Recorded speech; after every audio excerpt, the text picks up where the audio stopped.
अस्सलाम वालेकुम नाजरीन। आज हमारी खुशकिस्मती है कि आज हमारे साथ तशरीफ़ फरमा हैं जनाब नैयर हाशमी साहब। नैयर हाशमी साहब सोशल मीडिया पर बड़े एक्टिव हैं। एक ब्लॉग है इनका, फेसबुक पे भी काफ़ी इनके दोस्त और फॉलोअर्स हैं। ये 1939 में रावलपिंडी में पैदा हुए और इन्होंने चेक रिपब्लिक से केमिकल इंजीनियरिंग में पीएचडी की। तो सोशल इश्यूज़ पर, हिस्ट्री के मौज़ूआत पर काफ़ी लिखते हैं। तो आज हम जानना चाह रहे हैं इनकी पर्सनल हिस्ट्री और उनका जो है इंटेलेक्चुअल एवोल्यूशन, तारीख़ के हवाले से, बाकी चीज़ों के हवाले से ये किस तरह चीज़ों को देखते हैं। सो नैयर साहब प्लीज़ बताइए। मेरी उर्दू नहीं अच्छी नहीं जी कोई बात नहीं, मैं या इंग्लिश च बोल सकना या पंजाबी च। ठीक जिस तरह भी बोलो तुसी। ते ਉਹ मैं गल कर रहा see about the how I looked on the situation. साडा स्टेट मीडिया की कहता है, साड़ी एडमिनिस्ट्रेशन की कहती है, सानू किस तरह ब्रेन वाश किया गया है। 65 की वार दे विच जिस तरह जो सारे हालात होए तो मैं दस्या ना, तो दैन वी वर टोल्ड कि जी असी मतलब इन्ना कब्जा कर लिया, बोनाबाउ स्टेशन है सिंध उत्थे कब्जा कर लिया, इंडिया नू बड़ी मार दी। I believe not 100% but to major portion. But when I went, मैं चला गया सी मार्च 66 च स्कॉलरशिप ते ऑस्ट्रिया वियना। तो उत्थे चूंकि मीडिया आज़ाद है, उत्थे मैं टीवी ते डॉक्यूमेंटरी देखियां 65 वार दियां, प्रैस दे विच भी आंदा सी। ते आई केम टू कंक्लूजन कि यार ये ते सारी कहानी गलत है। अच्छा, वो मतलब एक जिन्हों कहते ना मिथ बस्ट हो गई कि जी वी आर सुपेरियर। उस जमाने च एक गाना चलता सी तराना, बड़ा सानू भी बड़ा पसंद सी, जंग खेड नहीं होंदी जनानियां दी। अच्छा, तो ਉਹਦੇ ਨਾਲ मतलब एक बल तस्वीर का दूसरा पासा भी नज़र आना शुरू हो गया कि जी सानू गल दसी जाती है वो उस तरह नहीं है। अच्छा, लेकिन even then as I said I was hardcore Pakistani nationalist. I am still that, ये नहीं कि मैं छड्ड दिता। मेरी धरती नाल जिहड़ी अटैचमेंट है वो तो मतलब एज आई से कि असी मतलब मैं 7000 साल तो पंजाबी हाँ, तो 1400-1500 साल तक मैं मुसलमान हाँ, तो 75 साल तो मैं पाकिस्तानी। लेकिन मेरी जी असल जी है एटर्नल अटैचमेंट वो मेरी सॉइल के नाल है। वो पाकिस्तान को ना दे दो, कोई होर ना दे दो, it will remain for ever. I was in Lahore, तो उत्थे एक डोमिनिकन रिपब्लिक दी सी अपना कौंसल जनरल, तो साड़ी काफ़ी मीटिंग होंदियां सन। Once she came from her country and she said कि Pakistan is going to be wiped out. मैं कह नहीं, पाकिस्तान वाइप आउट नहीं होएगा। इस वजह तो कि पाकिस्तान तो एक नेम होया 47 दे विच। साड़ी जी साइल है, साड़ी जी धरती है, ये तो 1000 ईयर्स तो चली आ रही है, इन्हों नहीं कोई मुका सकता कि पाकिस्तान मुक जाएगा। मैं कहा पाकिस्तान मुक जाएगा तो कोई फर्क नहीं पैंता। Before it was Hindustan, Hindustan मुक गया तो की हो गया, हूँ पाकिस्तान मुक जाएगा तो की होएगा। But the soil will remain always, and we know it कि we as people of the soil, we were there, we are here and we will remain here। तो वो है जी कि वो गल हो रही सी 65 जी। तो then when I went abroad तो मीडिया तो पता लग गया, तो then I came to conclusion कि यार सारा सारा झूठ पढ़ाया गया। तो मैं दसे जिक्र हो when I went to Hungary, तो उत्थे known Muslim scholar Julius Germanus नाल दे घर मैं गया, तो मैं यही गल की 60 का दौर से असी भी मतलब कि जी बड़ा मुसलमान मुल्क लैदा कर लिया, हिंदुआं की जुल्म तो बच गए हैं। तो वो ही सैड कि तुसी की कर दिता। मैं कहा सर असी तो बड़ा बड़ा मुल्क लैदा कर लिया मजहब के नाम से, हिंदुआं तो असी बच गए हैं।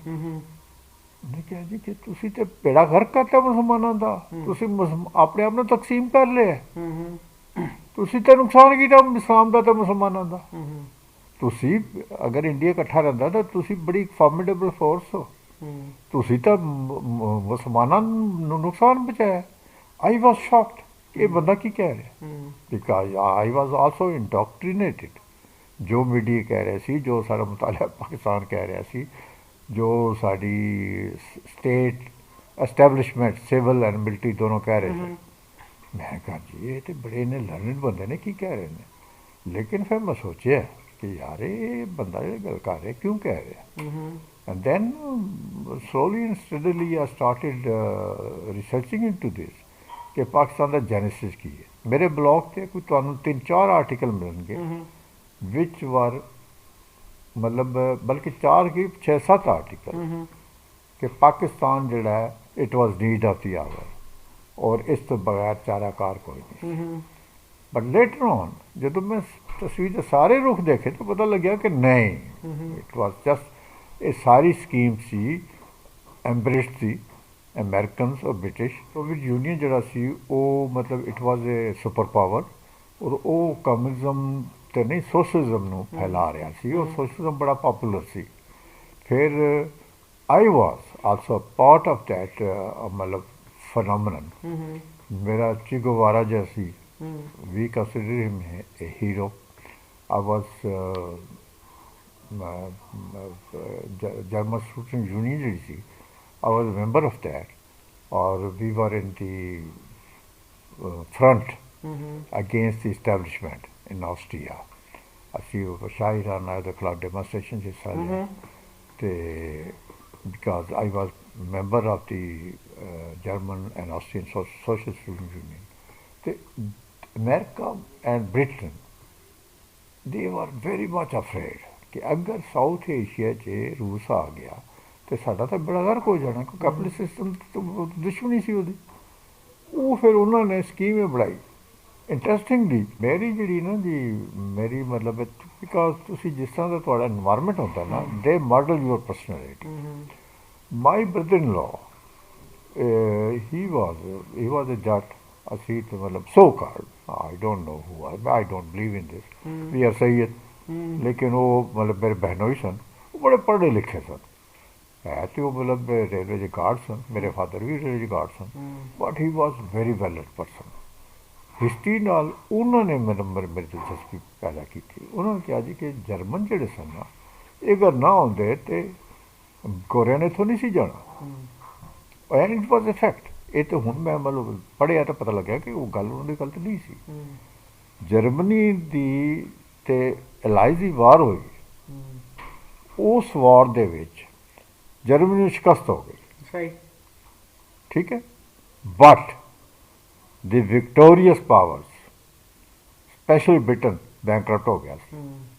और तुहानू मैं रेफरेंस देगा, मेरे ब्लॉग से आर्टिकल भी आया, एक वो सी मैंने ना नहीं याद, और यूदी है ਉਹਨੇ ਕਿਹਾ ਜੀ ਕਿ ਕਿਸ ਤਰ੍ਹਾਂ ਇਸਰਾਈਲ ਬਣਿਆ, ਬਾਲਫੋਰ ਡਿਕਲੇਰੇਸ਼ਨ ਕਿਸ ਤਰ੍ਹਾਂ ਹੋਇਆ ਸਾਰਾ, ਅਤੇ ਉਹਦੇ 'ਚ ਮਤਲਬ ਤੁਸੀਂ ਪਤਾ ਲੱਗਦਾ ਕਿ ਯਹੂਦੀਆਂ ਨੇ ਹੈਲਪ ਕੀਤਾ।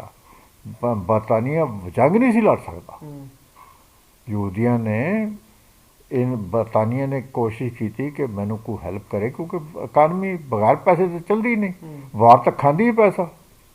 It doesn't produce anything, it destroys everything, human being, property, ਤੁਹਾਡਾ ਕਲਚਰ, ਤੁਹਾਡੀ ਸਕਾਫਤ, ਤੁਹਾਡੀ ਇਨਵਾਇਰਮੈਂਟ, ਸਭ ਚੀਜ਼ ਤਬਾਹ ਹੋ ਜਾਂਦੀ ਹੈ।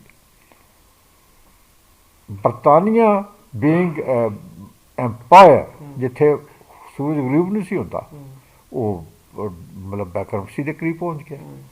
Americans and specially Jewish lobby in America, ਪੈਸਾ ਉਹਨਾਂ ਕੋਲ ਸੀ, ਦੇ ਕੇਮ ਟੂ ਹੈਲਪ ਬ੍ਰਿਟਨ। ਉਹਦੇ ਨਾਲ ਬ੍ਰਿਟਨ ਜੰਗ ਲੜਨ ਦੇ ਅੱਗੇ ਕਾਬਲ ਹੋਇਆ ਫਰਦਰ। जर्मनी शिकस्त हो गई, ब्रिटेन को फतह तो हासिल हो गई, लेकिन ब्रिटेन फाइनेंशियली खत्म हो गई। Then the person who was prime minister of Britain, उन्हें रूजवेल्ट को कॉन्टैक्ट किया कि जी मेरी यह पोजीशन है, मैंने दसो, क्योंकि दोनों लाई सन। रूजवेल्ट ने कहा कि better get rid of India, ਤੁਸੀਂ ਹੁਣ ਮਤਲਬ ਆਪਣੀ ਫੌਜਾਂ ਦਾ ਖਰਚਾ ਉੱਥੇ ਬਰਦਾਸ਼ਤ ਨਹੀਂ ਕਰ ਸਕਦੇ, ਤੁਹਾਡੀ ਇਕਾਨਮੀ ਅੱਗੇ ਬੈਠੀ ਹੋਈ ਹੈ, ਬਾਹਰ ਨੇ ਤੁਹਾਨੂੰ ਤਬਾਹ ਕਰ ਦਿੱਤਾ, ਇੰਡੀਆ ਨੂੰ ਛੱਡ ਦਿਓ। ਦੈਨ ਦੇ ਬ੍ਰਿਟਿਸ਼ ਡਿਸਾਈਡਡ ਕਿ ਹੁਣ ਟਾਈਮ ਆ ਗਿਆ ਕਿ ਅਸੀਂ ਇੰਡੀਆ ਨੂੰ। ਲੇਕਿਨ ਸਰ ਇਹ ਜਿਹੜਾ ਆਰਗੂਮੈਂਟ ਹੈ ਕਿ ਅੰਗਰੇਜ਼ ਜਿਹੜੇ ਸਨ ਉਹ ਫਾਈਨੈਂਸ਼ੀਅਲੀ ਬੜਾ ਬੈਨੀਫਿਟ ਕਰ ਰਹੇ ਸਨ ਇੰਡੀਆ ਤੋਂ, ਇਹਦਾ ਮਤਲਬ ਉਹ ਇੰਨਾ ਸਾਊਂਡ ਆਰਗੂਮੈਂਟ ਨਹੀਂ ਗਾ। ਨਹੀਂ ਬੈਨੀਫਿਟ ਕਰਦੇ ਸਨ, ਤੇ ਫਿਰ ਉਹਨਾਂ ਨੂੰ ਕੰਟੀਨਿਊ ਕਰਨਾ ਚਾਹੀਦਾ ਸੀ। ਅਗਰ ਇਕਨੋਮੀ ਵੀਕ ਸੀ, ਨਹੀਂ ਇਕਨੋਮੀ ਨੂੰ ਬਾਹਰ ਦਾ ਫੈਕਟਰ ਦੇਖੋ ਨਾ ਕਿ ਸੈਕੰਡ ਵਰਲਡ ਵਾਰ ਜਦੋਂ ਆਈ ਹੈ ਨਾ, ਉਹ ਮਤਲਬ ਸਾਰੇ ਰਿਸੋਰਸਿਸ ਜਿਹੜੇ ਸਨ ਸਾਡੇ Pakistani Indian, it was one country ਉਸ ਉਹਨਾਂ ਸਾਰੇ ਜਿਹੜੇ ਬ੍ਰਿਟਿਸ਼ ਆਰਮੀ 'ਚ ਸਨ ਉਹਨਾਂ ਨੇ ਪਾਰਟਿਸਿਪੇਟ ਕੀਤਾ, ਜਨਾਂ ਵੀ ਦਿੱਤੀਆਂ, ਰਿਸੋਰਸਿਸ ਵੀ ਲੱਗੇ ਬ੍ਰਿਟਨ ਦੇ ਵੀ ਇੰਡੀਆ ਦੇ ਵੀ। Britain was a big empire in those days, Africa Asia ਤਕਰੀਬਨ 3/4 ਉਹਦੇ ਕੋਲ ਸੀ, ਸਾਰੇ ਰਿਸੋਰਸਿਸ ਜੰਗ 'ਚ ਵੀ ਲੱਗੇ। This is what I want to say ਕਿ we are being befooled, we are being poisoned, we are being brainwashed, we are being indoctrinated to commit a suicide. ਜੰਗ ਜਿਹੜੀ ਹੈ ਉਹ ਮੁਲਕਾਂ ਨੂੰ ਤਬਾਹ ਕਰ ਦਿੰਦੀ ਹੈ। ਬ੍ਰਿਟਨ ਜੈਸੀ ਵਰਲਡ ਅੰਪਾਇਰ ਜਿਹੜੀ ਸਾਰੀ ਦੁਨੀਆ ਨੂੰ ਕੰਟਰੋਲ ਕਰਦੀ ਸੀ, ਦੂਸਰੀ ਜੰਗ ਅਜ਼ੀਮ ਨੇ ਉਹਨੂੰ ਬੈਕਅਪ ਕਰ ਦਿੱਤਾ। Why Britain, not only Britain ਨੇ ਤਾਂ ਵਿਡਰਾ ਕੀਤਾ ਨਹੀਂ ਇੰਡੀਆ ਤੋਂ। ਜਰਮਨੀ ਤੇ ਪੋਲੈਂਡ ਦੀ ਬੜੀ ਹਿਸਟੋਰੀਕਲ ਜੰਗ ਚਲੀ ਆ ਰਹੀ ਸੀ। ਜਰਮਨੀ ਤੇ ਉਹ ਆਪਣਾ ਚੈਕ ਰਿਪਬਲਿਕ, ਉੱਥੇ ਚੈਕ ਰਿਪਬਲਿਕ ਇੱਕ ਏਰੀਆ ਸੁਡੇਟਨਲੈਂਡ ਹੁਣ ਤੇ ਨਹੀਂ ਐਗਜ਼ਿਸਟ ਕਰਦਾ। It was a German dominated province ਕਹਿ ਲਓ, ਦੇ ਵਰ ਜਰਮਨ ਸਪੀਕਿੰਗ। ਝਗੜਾ ਰਹਿੰਦਾ ਸੀ ਚੈਕ ਤੇ ਜਰਮਨਾਂ ਦਾ। Same thing was between France and Germany. ਇੱਕ ਇਲਾਕਾ ਵਿੱਚ ਆਪਣਾ Saar, that state is called Saarland. ਮੈਂ ਗਿਆ ਵੀ ਹਾਂ ਉੱਥੇ, ਉਹਨਾਂ ਦੇ ਆਪਣਾ ਕੈਪੀਟਲ 'ਚ ਮੈਂ ਰਿਹਾ ਵੀ ਹਾਂ। ਅਤੇ ਇਸੀ ਤਰ੍ਹਾਂ there is a border between Germany and France. ਇੱਕ ਤਾਂ ਜ਼ਾਰ ਦਾ ਇਲਾਕਾ ਵੇ, ਫਿਰ ਕਦੀ ਫਰਾਂਸੀਸੀਆ ਕੋਲ ਚਲ ਜਾਂਦਾ ਸੀ, ਕਦੀ ਜਰਮਨ ਲੈ ਲੈਂਦੇ। ਸੇਮ ਥਿੰਗ ਵਾਜ਼ ਇਨ ਸਟਰਾਸਬੁਰਗ, ਜਿਹੜਾ ਹੁਣ ਯੂਰਪੀਅਨ ਯੂਨੀਅਨ ਦਾ ਹੈਡਕੁਆਟਰ ਹੈ। ਉਹ ਸਟਰਾਸਬੁਰਗ ਵੀ ਕਦੀ ਜਰਮਨਾਂ ਕੋਲ ਆ ਜਾਂਦਾ ਸੀ, ਕਦੀ ਫਰੈਂਚ ਕੋਲ ਆ ਜਾਂਦਾ ਸੀ। ਬੜੀ ਪੁਰਾਣੀ ਇਹਨਾਂ ਦੀ ਸਦੀਆਂ ਤੋਂ ਦੁਸ਼ਮਣੀ ਚੱਲੀ ਆ ਰਹੀ ਸੀ। ਆਫਟਰ ਵਰਲਡ ਵਾਰ II ਆਲ ਦਿਸ ਪਾਵਰ ਡਿਸਾਈਡਡ ਕਿ ਜੰਗ ਨੇ ਸਾਨੂੰ ਤਬਾਹ ਕਰ ਦਿੱਤਾ। ਅੱਛੇ ਬੇਵਕੂਫ ਹੈ। ਦੇ came to an agreement कि नहीं, let us finish our battles over झगड़ा। ਇਹ ਜਿਹੜੀ ਏਰੀਆ ਵੇ ਜਿਹੜਾ ਜਿੱਥੇ ਬੈਠਾ ਠੀਕ ਹੈ। So can India and Pakistan learn any lesson from that? No, I don't think so. Why not? Because both countries, you may disagree with me, but Pakistan was created not by Jinnah. Hindus created it. But Jinnah was the one who demanded it, and he said, No, sir. Actually, it started from UP. UP ਦਾ ਜਿਹੜਾ ਹਿੰਦੂ ਹੈ, it is as rabid, as intoxicated as Muslims are. They started ਇੱਕ ਸ਼ੁੱਧੀ ਤੇ ਸੰਗਠਨ ਦੀ movement ਸ਼ੁਰੂ ਹੋਈ 40s 30s 'ਚ। ਉਹਨਾਂ ਨੇ ਕਿਹਾ ਜੀ ਕਿ ਹਿੰਦੂ ਹੈ,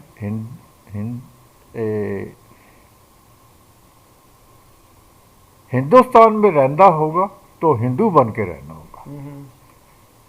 All those people who are not Hindus, either they should leave Hindustan or they should be wiped out. This created a reaction, but not in Punjab and present Pakistan, in UP. UP ਦੇ ਮੁਸਲਮਾਨ ਨੇ reaction ਦੇ ਵਿੱਚ ਉਹਨੇ ਕਿਹਾ ਨਹੀਂ, we don't agree with this, ਅਸੀਂ ਤੇ ਇੱਥੇ ਦੇ। ਉਹਨਾਂ ਨੇ ਇਸ objective achieve ਕਰਨ ਵਾਸਤੇ, to counter the propaganda, to counter the aggressive campaign by the rabid Hindus of UP, ਉਹਨਾਂ ਨੇ ਜਿਹਨੂੰ ਕਾਊਬਲਟ ਕਹਿੰਦੇ ਨੇ, UP, ਬਿਹਾਰ ਐਂਡ CP, ਉਹਨਾਂ ਨੇ ਇਹ ਚੁੱਕੀ ਗੱਲ ਕਿ ਨਹੀਂ ਜੀ ਇੰਡੀਆ ਦੇ ਵਿੱਚ ਮੁਸਲਮਾਨਾਂ ਦਾ ਵੀ ਰਾਈਟ ਹੈ। ਉਹਦੇ 'ਚ ਸਰ ਸੈਯਦ ਅਹਿਮਦ ਖਾਨ ਦਾ ਵੀ ਰੋਲ ਸੀ। ਦੈਨ ਜਿਹੜੇ ਮੁਸਲਮਾਨ ਸਨ UP ਦੇ, ਉਹਨਾਂ ਨੇ ਕਿਹਾ ਜੀ ਕਿ ਸਾਨੂੰ ਵੀ ਇੱਕ ਸਪੇਸ ਚਾਹੀਦੀ ਹੈ ਜਿੱਥੇ ਮੁਸਲਮਾਨ ਰਹਿ ਸਕਣ। ਇਸਲਾਮਿਸਤਾਨ ਦਾ demand C. Secondly the elite of UP, ਦੇ ਨਵਾਬ ਸਨ, ਰਾਜੇ ਮਹਾਰਾਜੇ ਸਨ, they were afraid. Nehru was a socialist minded person. ਉਹਨਾਂ ਨੂੰ ਪਤਾ ਸੀ ਕਿ ਇੰਡੀਆ ਨੇ ਆਜ਼ਾਦ ਹੋਣਾ, ਨਹਿਰੂ ਕਦੀ ਵੀ ਅਗਰੀ ਨਹੀਂ ਕਰੇਗਾ। ਉਹਨੇ ਜਨਾਬ ਸਾਡੀਆਂ ਰਾਸਤਾਂ ਵੀ ਨੈਸ਼ਨਲਾਈਜ਼ ਕਰ ਲੈਣੀਆਂ ਨੇ, ਸਾਡੀ ਨਵਾਬੀਆਂ ਵੀ ਖੋਲ੍ਹ ਲੈਣੀਆਂ ਨੇ। ਦੇ ਵਾਂਟਡ ਅ ਸਪੇਸ ਜਿੱਥੇ ਉਹ ਆਪਣੇ ਆਪ ਨੂੰ ਮਹਿਫੂਜ਼ ਸਮਝ ਸਕਣ। It was demand, it was a requirement, it was a need of the UP elite. Punjab 'ਚ ਮੁਸਲਮਾਨਾਂ ਦੀ ਅਕਸਰੀਅਤ ਸੀ, ਕੀ ਹਿੰਦੂਆਂ ਤੋਂ ਨੁਕਸਾਨ ਹੋ ਸਕਦੇ ਸੀ ਇਹਨਾਂ ਨੂੰ?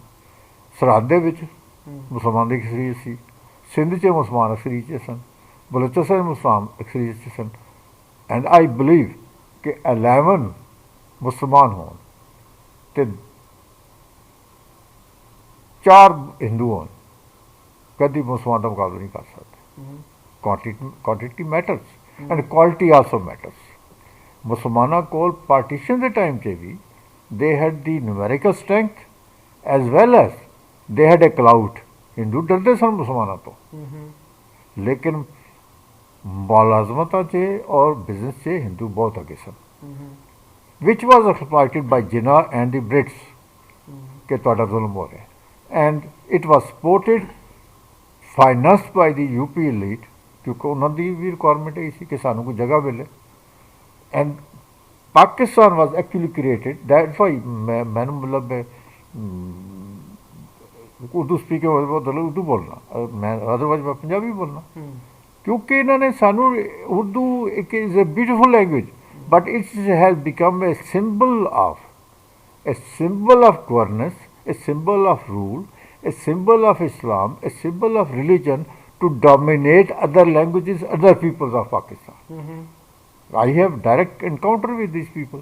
जब मेरे हर वेले बन के तुम स्कूल क्यों कहते हो, ये स्कूल होता है, मैं कहनी मैं स्कूल कहूँगा, मैं कह मेरी इंग्लिश स्कूल कहा जाता है, मैं तो स्कूल कभी नहीं कहूँगा, नहीं ये स्कूल तुम अलिफ लगाओ, मैं कह मैं नहीं लगाता। अच्छा खैर गल हो गई। फिर उस तो बाद उन्होंने मतलब मेरी ना इतने बड़ा बड़ा टॉन्ट मैंने करना, मैं रिएक्शन से मैं कोई पैगंबर नहीं है, मैं ह्यूमन बीइंग हाँ, मैंने तुम हिट करोगे मैं तो हिट करांगा, मैंने रिस्पैक्ट करोगे मैं तुम 2 दफ़ा तो रिस्पैक्ट करांगा, लेकिन ये ना समझो कि तुम मैंने हिट करोगे तो मैं चुप करके बह जाऊँगा। I started writing in Punjabi. उन्होंने उर्दू स्पीक के जो कराची के सुनो मेरा मजाक उड़ाना, यार ये हाशमी तो पंजाबी में लिखता है, इसको देखो इसको क्या हो गया। तो मैं कहा क्यों पंजाबी में लिखना गुनाह है, मैं तो लिखूंगा। मैं कहा मुझे कोई कॉम्प्लेक्स नहीं उर्दू का, मैं उर्दू बोलता हूँ, लिखता भी हूँ, अल्लाह का शुक्र है, इंग्लिश लिखता हूँ, जर्मन में लिखता हूँ, बोलता भी हूँ, मुझे कोई कॉम्प्लेक्स नहीं है। लेकिन मुझे ये मत बताओ कि उर्दू क्या है। ओह तुम तो यार हाशमी तुम तो उर्दू की टांग तोड़ते हो, तो मैं टूट दी तो टूटे। सही, this is what I am against. UP elite ने उर्दू ਨੂੰ हालांकि उर्दू तो हिंदू भी बोलते हैं यूपी के, जबान का कोई रिलीजन नहीं होता। अरब च यहूदी भी बोलते हैं, अरबी तो ईसाई भी बोलते हैं, मुसलमान भी बोलते हैं। अच्छा सर, शुद्धि की तुसी गल की थी, शुद्धि के बारे च राजेंद्र प्रसाद जिहड़े ने, he was the first president of India after partition, he has written something. अच्छा, वो ये कहते हैं कि जिस तरह although Congress never supported that, but he said कि जिस तरह मुसलमाना ने तबलीगी कम शुरू किया, तंजीमात शुरू कीतियां, इस तरह ही कुछ हिंदुओं ने शुद्धि तहरीक शुरू की थी कि जेडे लोग पहले हिंदू सन उन्होंने they should be brought back to Hinduism. So that was the movement to bring back those Muslims who had converted to Islam from Hinduism, and there was no use of force, it was through persuasion and proselytization. So वो कहता है कि भाई अगरचे कांग्रेस ने support नहीं किया, लेकिन if Muslims have a right to proselytise among Hindus, so Hindus also have a right to proselytise among Muslims. So it should not be you know blown out of proportion. ਤੁਹਾਡੀ ਗੱਲ ठीक है, बिल्कुल ਤੁਸੀਂ दुरुस्त किया, लेकिन अगली गल ये भी देखो ना कि ਜਿਹੜਾ ब्रिटिश का एजेंडा सी वो शुरू तो यही सी कि पोलराइज करो गवर्नेंस इस इन्ने ਵੱਡੇ मुल्क ਨੂੰ। इट वाज ए सब continent, today it is even सब कॉन्टीनेंट। ਇਹਨੂੰ ਗਵਰਨ ਕਰਨ ਵਾਸਤੇ ਇੱਕ ਫੈਕਟਰ ਇਹ ਵੀ ਸੀ ਕਿ ਇਹ ਆਪਸ ਵਿੱਚ ਯੂਨਾਈਟ ਨਾ ਹੋਣ, ਇਸ ਵਜ੍ਹਾ ਰਿਫਟ ਕ੍ਰੀਏਟ ਕੀਤੀ ਗਈ। अच्छा सर, ਤੁਹਾਡੇ ਵਾਲਿਦ ਸਾਹਿਬ ਜਿਹੜੇ ਸਨ, ਹੀ ਕੇਮ ਫਰਮ ਈਸਟ ਪੰਜਾਬ, ਕਿਹੜਾ ਜ਼ਿਲ੍ਹਾ ਸੀ ਉਹਨਾਂ ਦਾ? ਹੁਸ਼ਿਆਰਪੁਰ। ਹੁਸ਼ਿਆਰਪੁਰ। ਤੇ ਉਹਨਾਂ ਦੀ ਰਿਲੇਸ਼ਨਸ਼ਿਪ ਕੈਸੀ ਸੀ ਹਿੰਦੂਆਂ ਨਾਲ, ਸਿੱਖਾਂ ਨਾਲ, ਉਹ ਕੀ ਦੱਸਦੇ ਸਨ? ਨਹੀਂ, ਮੇਰੇ ਜਿਹੜੇ ਵੱਲ ਸਨ ਨਾ ਜੀ, ਉਹ ਤੇ ਮਤਲਬ ਹੀ ਵਾਜ਼ ਅ ਡਿਫਰੈਂਟ ਪਰਸਨ। ਉਹਦੀ ਹਿੰਦੂਆਂ ਨਾਲ ਵੀ ਦੋਸਤੀ ਸੀ, ਈਸਾਈਆਂ ਨਾਲ ਵੀ ਸੀ, ਗੋਰਿਆਂ ਨਾਲ ਵੀ ਸੀ। ਹੀ ਵਾਜ਼ ਅ ਮੈਟ੍ਰਿਕ, ਲੇਕਿਨ he could write excellent English, speak excellent English. ਤੇ ਪਿੰਡੀ ਚੁੱਕੇ ਰੇਲਵੇ ਦਾ ਮਤਲਬ ਡਿਵੀਜ਼ਨ ਸੀ, ਕੁੰਨੀਆਂ ਉਹ ਜ਼ਿਆਦਾ ਸੀ ਪਿੰਡੀ 'ਚ। ਤੇ ਪਿੰਡੀ ਦਾ ਜਿਹੜਾ division superintendent C railway the, that was British, ਕਿਉਂਕਿ ਸਾਰੇ ਉਸ ਵੇਲੇ ਫੋਰਮੈਨ ਵੀ ਬ੍ਰਿਟਿਸ਼ ਹੁੰਦੇ ਸਨ। ਤੇ ਹੀ ਹੈਡ ਫਰੈਂਡਸ਼ਿਪ ਵਿਦ ਦੈਟ। ਤੇ ਮੇਰੇ ਵਾਲਦ ਸਾਹਿਬ ਕੋਲ ਲੋਕ ਆਉਂਦੇ ਸਨ, ਕਿਉਂਕਿ ਬੜੀ ਬਲਾ ਸੀ GS ਗ੍ਰੇਸ ਸਾਰਸ਼ਾਂ ਵਾਸਤੇ। But my father never said, ਉਹਨੇ ਕਿਹਾ ਮੇਰਾ ਦੋਸਤ ਹੈ ਲੇਕਿਨ ਮੈਂ ਸਾਰਸ਼ ਸੂਰਸ਼ ਨਹੀਂ ਕਰਨੀ। So he had friendship with Hindus. ਸਾਡਾ ਜਿਹੜਾ ਪੜੋਸੀ ਸੀ ਕੁੰਨੀਆਂ 'ਚ, ਹੀ ਵਾਜ਼ a head clerk in local shed, ਮਾਲਕ ਚੰਦ। ਅਸੀਂ ਨੂੰ ਚਾਚਾ ਮਾਲਕ ਚੰਦ ਕਹਿੰਦੇ ਸਾਂ। ਈਦ ਸ਼ਬਰਾਤ 'ਤੇ ਉਹ ਸਾਨੂੰ ਮਤਲਬ ਸੇਮੀਆਂ ਅਤੇ ਹਲਵਾ ਬਣਾ ਕੇ ਭੇਜਦੇ ਸਨ। ਅਸੀਂ ਦੁਸਹਿਰੇ 'ਤੇ ਉਹਨਾਂ ਦੇ ਜਿਹੜੇ ਫੰਕਸ਼ਨ ਹੁੰਦੇ ਸਨ, ਮੈਨੂੰ ਨਹੀਂ ਪਤਾ ਕਿ ਦੁਸਹਿਰਾ ਕੀ ਫੰਕਸ਼ਨ ਹੁੰਦਾ, ਪਰ ਜਿਹੜਾ ਵੀ ਉਹਨਾਂ ਦਾ ਫੰਕਸ਼ਨ ਹੁੰਦਾ ਸੀ ਨਾ, ਅਸੀਂ ਮੇਰੀ ਵਾਲਦਾ ਸਾਡੀ ਬਣਾ ਕੇ ਭੇਜਦੀਆਂ ਸਨ ਉਹਨਾਂ ਦੇ ਘਰ। ਐਂਡ ਅਸੀਂ ਆਉਂਦੇ ਜਾਂਦੇ ਸਾਂ। ਮੈਂ ਬਚਪਨ ਦੀ ਗੱਲ ਮਨ ਸਾਨੂੰ ਤਾਂ ਕਦੀ ਨਹੀਂ ਮਹਿਸੂਸ ਹੋਇਆ ਕਿ ਉਹ ਡਿਫਰੈਂਟ ਹੈ। ਅਸੀਂ ਤਾਂ ਚਾਚਾ ਅਤੇ ਚਾਚੀ ਜਾਣਾ, ਘਰ ਗੁਆਂਢ ਸੀ, ਅਤੇ ਚਾਚੀ ਜੀ, ਅੱਛਾ ਉਹ ਹਿੰਦੂ ਜਿਹੜੇ ਸਨ, ਇੱਕ ਤਾਂ ਉਹ ਸਬਜ਼ੀ ਬੜੀ ਅੱਛੀ ਬਣਾਉਂਦੇ ਸਨ, ਕਿਉਂਕਿ ਗੋਸ਼ਤ ਨਹੀਂ ਖਾਂਦੇ, ਬੜੀ ਮਜ਼ਾ ਸਬਜ਼ੀ ਬਣਾਉਂਦੇ ਨੇ, ਦਾਲ ਸਬਜ਼ੀ। ਅਤੇ ਫਿਰ ਕਿਸੇ ਵੇਲੇ ਜਾਣਾ ਕਿ ਚਾਚੀ ਜੀ ਜ਼ਰਾ ਸਬਜ਼ੀ ਤਾਂ ਲਿਆ, ਉਹਨਾਂ ਨੇ ਲਿਆ ਕੇ, ਹਾਂ ਪੁੱਤ ਬੈਠ, ਮੈਂ ਤੈਨੂੰ ਗਰਮ ਕਰਕੇ। ਵੀ ਨੈਵਰ ਫੈਲਟ ਕਿ ਦੇ ਆਰ ਡਿਫਰੈਂਟ ਪੀਪਲ। ਫਿਰ ਸਰ ਇਹ ਦੋ ਕੌਮੀ ਨਜ਼ਰੀਆ ਜਿਹੜਾ ਵੇ, ਦੋ ਕੌਮੀ ਨਜ਼ਰੀਏ ਨੇ ਜਿਹੜਾ ਇਖਤਲਾਫਾਤ ਪੈਦਾ ਕੀਤੇ, ਜਿਸ ਤਰ੍ਹਾਂ ਚੌਧਰੀ ਖਲੀਕੋ ਜ਼ਮਾਨ ਵੀ ਕਹਿੰਦੇ ਨੇ ਕਿ ਇੰਡੀਅਨ ਮੁਸਲਮਾਨਾਂ ਵਾਸਤੇ ਦੋ ਕੌਮੀ ਨਜ਼ਰੀਆ ਮੁਜ਼ਰ ਸਾਬਤ ਹੋਇਆ। ਤੇ ਇਹ ਫਿਰ ਇਹਦੀ ਕੀ ਜ਼ਰੂਰਤ ਪੇਸ਼ ਆਈ? ਮੈਂ ਤੁਹਾਨੂੰ ਦੱਸਿਆ ਨਾ, ਦੋ ਕੌਮੀ ਨਜ਼ਰੀਆ ਇਹ ਬ੍ਰਿਟਿਸ਼ ਇੰਪੀਰੀਅਲਿਜ਼ਮ ਦੀ ਇੱਕ ਰਿਕੁਆਇਰਮੈਂਟ ਸੀ।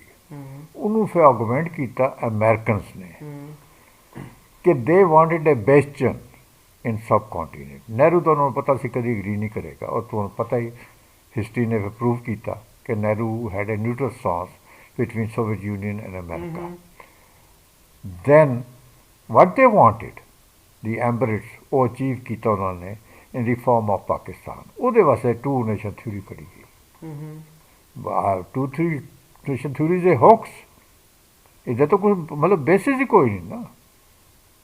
ਕੁਝ ਲੋਕ ਕਹਿੰਦੇ ਨੇ ਜੀ sir Syed was the first man who came up with the to nation theory. ਕੁਝ ਕਹਿੰਦੇ ਨੇ ਜੀ ਉਹ ਮੁਜੱਦਦ ਅਲ ਫਸਾਨੀ ਸੀ ਪਹਿਲਾ ਜਿਹੜਾ ਬੰਦਾ। ਨਹੀਂ, ਸਰ ਸੈਯਦ ਪਿੱਠੂ ਸਿੰਘ ਰਜ਼ਾ ਦਾ, ਉਹਨੇ ਇੱਕ ਅੱਛੀ ਗੱਲ ਕੀਤੀ ਸੀ ਕਿ ਮੁਸਲਮਾਨਾਂ ਨੂੰ ਅੰਗਰੇਜ਼ੀ ਦਾ ਬਾਈਕਾਟ ਨਹੀਂ ਕਰਨਾ ਚਾਹੀਦਾ। ਅਸੀਂ ਪਿੱਛੇ ਰਹਿ ਗਏ ਹਾਂ, ਕਿਉਂਕਿ ਤਾਲੀਮ ਦੇ ਵਿੱਚ, ਤਾਲੀਮ ਤੋਂ ਬਗੈਰ ਤੁਸੀਂ ਮੁਲਾਜ਼ਮਤ ਹਾਸਲ ਨਹੀਂ ਕਰ ਸਕਦੇ।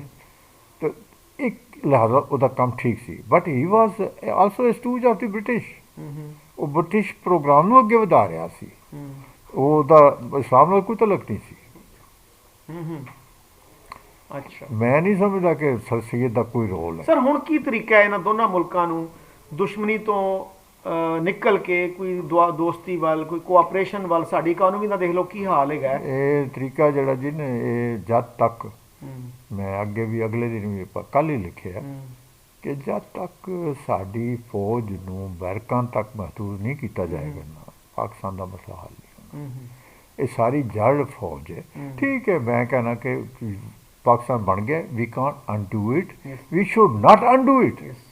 ਔਰ ਮੇਰਾ ਖਿਆਲ ਹੈ ਕਿ ਇੰਡੀਆ ਦੇ ਵਿੱਚ ਵੀ ਕੋਈ ਇਸ ਤਰ੍ਹਾਂ ਨਹੀਂ ਚਾਹੁੰਦਾ ਕਿ ਸਾਡੇ ਜਿਹੜਾ ਨਾ ਇਹ ਅਖੰਡ ਭਾਰਤ ਵਾਲਾ ਪ੍ਰੋਪੇਗੈਂਡਾ ਹੁੰਦਾ, ਕੋਈ ਵੀ ਨਹੀਂ ਚਾਹੁੰਦਾ। ਈਵਨ ਨਰਿੰਦਰ ਮੋਦੀ ਨੂੰ, ਇੱਕ ਇੰਡੀਅਨ ਜਰਨਲਿਸਟ ਹੈ, before I take your leave, ਉਹਨੇ ਸ਼ਾਹਿਦ ਸਿੱਦੀਕੀ ਨਾਂ ਉਹਨਾਂ ਦਾ, he is a friend of mine on Facebook, ਉਹਨੇ 2012 'ਚ ਇੰਟਰਵਿਊ ਕੀਤਾ ਨਰਿੰਦਰ ਮੋਦੀ ਦਾ, and he asked one question about Akhand Bharat.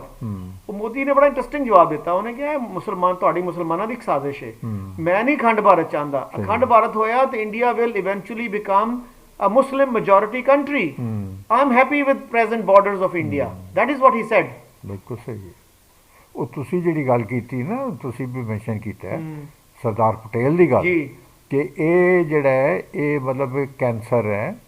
ਅਗਰ ਅਸੀਂ ਗੈਂਗਰੀਨ ਉਹਨੇ ਕਿਹਾ, ਗੈਂਗਰੀਨ, ਕਿ ਅਸੀਂ ਇੱਕ ਪਾਰਟ 'ਚ ਗੈਂਗਰੀਨ ਆਇਆ ਹੈ, ਤੇ ਕਬਲ ਇਸ ਦੇ ਕਿ ਸਾਰੇ ਜਿਸਮ ਨੂੰ ਇਹ ਗੈਂਗਰੀਨ ਕਰ ਦੇਵੇ, ਇਹਨੂੰ ਅਸੀਂ ਲਹਿਦਾ ਕਰ ਦਈਏ, ਦੈਟਸ ਰਾਈਟ, ਇਨਫੈਕਟਡ ਪੋਰਸ਼ਨ ਲਹਿਦਾ ਕਰ ਦਈਏ ਤਾਂ ਕਿ ਦੂਸਰਾ ਘਰ ਬਚ ਜਾਵੇ। That was very very valid argument. ਉਹ ਕਿਸ ਤਰ੍ਹਾਂ ਚਾਹਣਗੇ ਕਿ ਦੁਬਾਰਾ ਅਖੰਡ ਭਾਰਤ ਬਣੇ? ਉਹ ਮਤਲਬ ਹੁਣ ਤੇ ਸਾਨੂੰ ਅੱਗੇ ਦਾ ਸੋਚਣਾ ਚਾਹੀਦਾ ਹੈ ਕਿ ਕਿਸ ਤਰ੍ਹਾਂ ਅਸੀਂ ਅੱਗੇ ਵਧ ਸਕਦੇ ਹਾਂ। ਉਹ ਕਦੀ ਨਹੀਂ ਹੋ ਸਕਦਾ। ਤੁਸੀਂ ਡੈਫੀਨਿਟਲੀ ਦੇਖਿਆ ਅਗਰ ਉਹ ਅਖੰਡ ਭਾਰਤ ਚਾਹੁੰਦੇ ਤੇ ਬੰਗਲਾਦੇਸ਼ ਨੂੰ ਕਿਉਂ ਨਹੀਂ ਸਾਥ ਮਿਲਾ ਲਿਆ ਉਹਨਾਂ ਨੇ? ਉਦੋਂ ਤੇ ਬੰਗਾਲੀ ਬੜੇ ਮਸ਼ਹੂਰ ਸਨ, ਉਹਨਾਂ ਦੇ ਮਮਨੂਨ ਸਨ ਕਿ ਤੁਸੀਂ ਸਾਨੂੰ ਬੜਾ ਹੈਲਪ ਕੀਤੀ ਹੈ।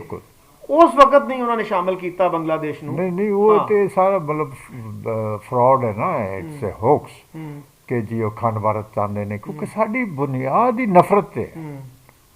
ਸਾਡੀ ਐਗਜ਼ਿਸਟੈਂਸ ਸਾਹਿਲ ਨਾਲ ਤੇ ਹੈ ਹੀ ਨਹੀਂ ਹੈ। ਸਹੀ, ਸਾਡੀ ਐਗਜ਼ਿਸਟੈਂਸ ਤਾਂ ਨਫ਼ਰਤ ਤੇ ਹੈ, ਹਿੰਦੂ ਜ਼ਾਲਮ ਹੈ। Sir thank you very much. Hey there. Subscribe to my channel. And also press this bell icon. So you never miss any new updates, cause whenever we upload new video you will get a notification on your phone.